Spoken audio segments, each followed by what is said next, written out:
I always hear terms, and I don't want to sound like one of these fucking idiots, because I got to be honest with you. At the age of 20, there was nothing I wanted to do. At the age of 20, 21, 22, there was nothing I wanted to do. There was really nothing I wanted to, that was interesting to me. I mean, yes, I was interested in law, but as far as work-wise, work was the farthest thing from my mind. I can't lie to anybody. I did not want to work, and I was confused. I'm telling you that I didn't get unconfused till 1984. The confusion that I had till 1984 was that somebody was going to make a call.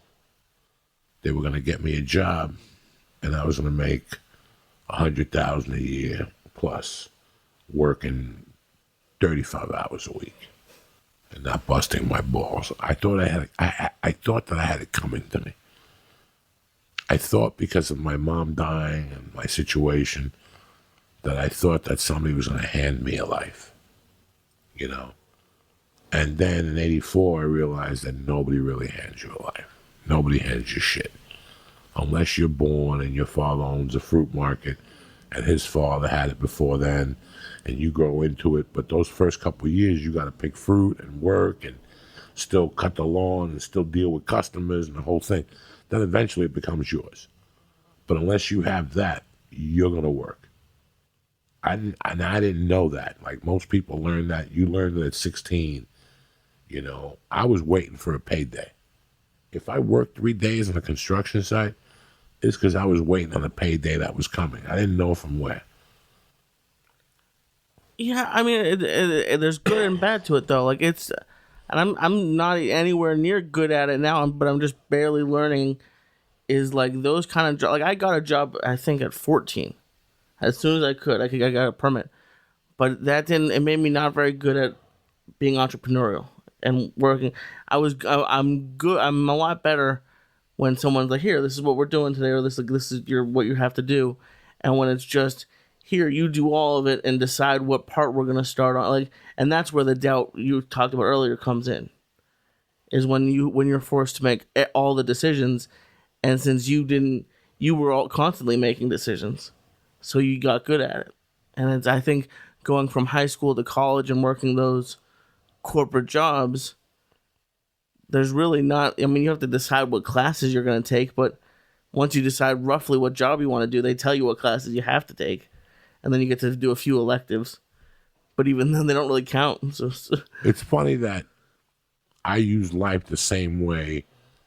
Okay, so they tell you if you want to be an attorney, you have to have a degree in history and you have to take a lot of math because it's problem solving.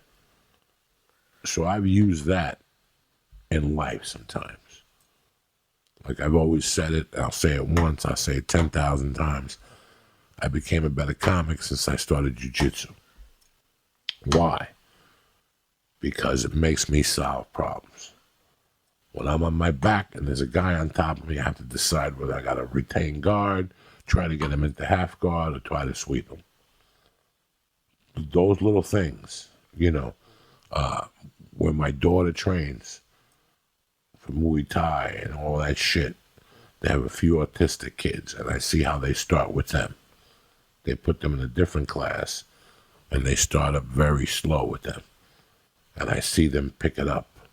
Muscle memory, stuff like that, they pick it up.